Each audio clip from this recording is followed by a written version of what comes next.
ഇപ്പോൾ യഥാർത്ഥത്തിൽ ഈ വാസ്തു എന്ന് പറയുന്ന സംഗതികൾ കണ്ടിട്ടുണ്ട്, ജ്യോതിഷം എന്ന് പറയുന്ന സംഗതി കണ്ടിട്ടുണ്ട്, ദൈവവിശ്വാസം, അള്ളാഹു, യഹോവ, കൃഷ്ണൻ, പിന്നെ മിക്കവാറും ഏത് കാര്യം നോക്കുകയാണെങ്കിൽ വിശ്വാസം, അന്ധവിശ്വാസമായിട്ടുള്ള കാര്യങ്ങൾ, ഈ രണ്ട് കാര്യങ്ങൾ, രണ്ട് സോഫ്റ്റ്വെയറുകൾ, അത് നമ്മുടെ പരമ്പരാഗതമായ സോഫ്റ്റ്വെയറുകളാണ്. നമ്മുടെ മസ്തിഷ്കത്തിൽ ആലേഖനം ചെയ്തിട്ടുള്ള രണ്ട് കാര്യമാണ് പേടിയും അതുപോലെ തന്നെ കൊതിയും. കൊതി ഇല്ലെന്നുണ്ടെങ്കിൽ നമ്മൾ ജീവിക്കില്ല, നമുക്ക് മൾട്ടിപ്ലൈ ചെയ്യാൻ പറ്റില്ല.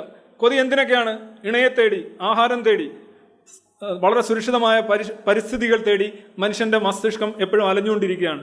അത് കൊതിയാണ്, ഡിസയറാണ്. മറ്റത് ഭയമാണ്. ഭയം എന്ന് പറഞ്ഞു കഴിഞ്ഞാൽ ഈ ഫ്ലൈറ്റ് മെക്കാനിസമാണ്, അതായത് ഫ്ലീ മെക്കാനിസമാണ്. ഫ്ലീ മെക്കാനിസം എന്ന് പറഞ്ഞു കഴിഞ്ഞാൽ അപായങ്ങളിൽ നിന്ന് രക്ഷപ്പെട്ട് ആണ് യഥാർത്ഥത്തിൽ നമ്മളെ നമ്മുടെ പിതാമഹന്മാർ ഈ ജീനുകൾ കടത്തിവിട്ടത്. അല്ലെങ്കിൽ അവരെല്ലാം മരിച്ചു പോയിരുന്നെങ്കിൽ ആ ജീനുകൾ നമ്മളിൽ പ്രസരിക്കുന്ന, നമ്മൾ അടുത്ത തലമുറയിലേക്ക് കൊടുക്കുന്ന ജീനുകൾ നമ്മളിൽ എത്തിച്ചേർന്നത് ഭയക്കുന്ന നമ്മുടെ മുൻഗാമികളാണ്. ഈ ഭയം എന്ന് പറയുന്ന സോഫ്റ്റ്വെയർ ഇല്ലെന്നുണ്ടെങ്കിൽ യഥാർത്ഥത്തിൽ ആരും അതിജീവിക്കില്ല. ഭയമില്ലാത്ത മനുഷ്യരോ ജീവികളോ അതിജീവിക്കില്ല. നിങ്ങൾ മൃഗങ്ങളെയൊക്കെ നോക്കുക, അവർക്ക് ഈ രണ്ട് സാധനങ്ങളേ ഉള്ളൂ. അതിനിടയ്ക്ക് വരുന്നതാണ് ഇന്റലിജൻസ്. ഇപ്പോൾ നായൊക്കെ ഇണങ്ങിയൊക്കെ വരുന്നത് അതും കൊതിയുമായിട്ട് ബന്ധപ്പെട്ടാണ്. ആഹാരത്തിന് വേണ്ടിയാണ് ഇണങ്ങുന്നത്. നമ്മൾ വിചാരിക്കും പട്ടിക്ക് നമ്മളോട് ഭയങ്കര സ്നേഹമുള്ളത്, ഭയങ്കര ചിരപുരാതന സ്നേഹം. അതൊന്നുമല്ല. ഈ രണ്ട് സോഫ്റ്റ്വെയറിൻ്റെ ഡെറിവേറ്റീവായിട്ടാണ് ഈ സ്നേഹം വരുന്നതും ഈ ശത്രുത വരുന്നതും വെറുപ്പ് വരുന്നത്. മെയിനായിട്ട് നമ്മളുടെ പൊതു നിലപാടിനെ രണ്ടായിട്ട് തിരിക്കാം: കൊതി ആൻഡ് പേടി, ഡിസയർ ആൻഡ് ഫിയർ. ഫിയർ അറിയാമല്ലോ, പലതരം ഫിയർ. ഞാൻ ഈ അടുത്തിടെ ഒരു പ്രോഗ്രാം ചെയ്തേ ഉള്ളൂ.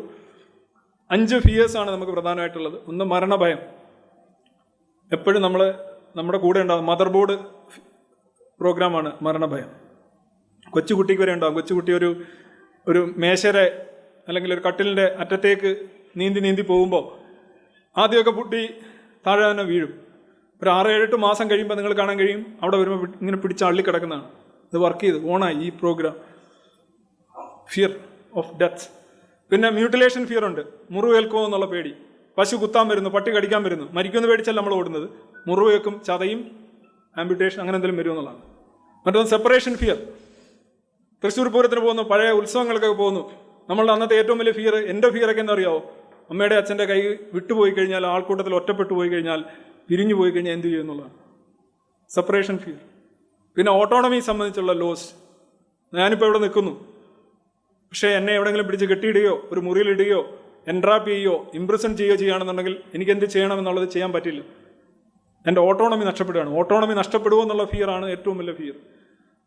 പലപ്പോഴും പറയുന്നത് ഒരു വർഷമൊന്നും ജയിലിൽ കിടക്കണ്ട, ഒരു രാത്രി നേരെ ചൊവ്വേ കിടന്നാൽ മതി എന്ന് പറയുന്നത്. അതിന് നമ്മൾ അപ്പോഴത്തേക്ക് അത് ഓർക്കുമ്പോൾ തന്നെ നമുക്ക് ഫിയർ ആയതുകൊണ്ടാണ് അത് പണിഷ്മെൻറ്റിൽ അത് വരുന്നത്.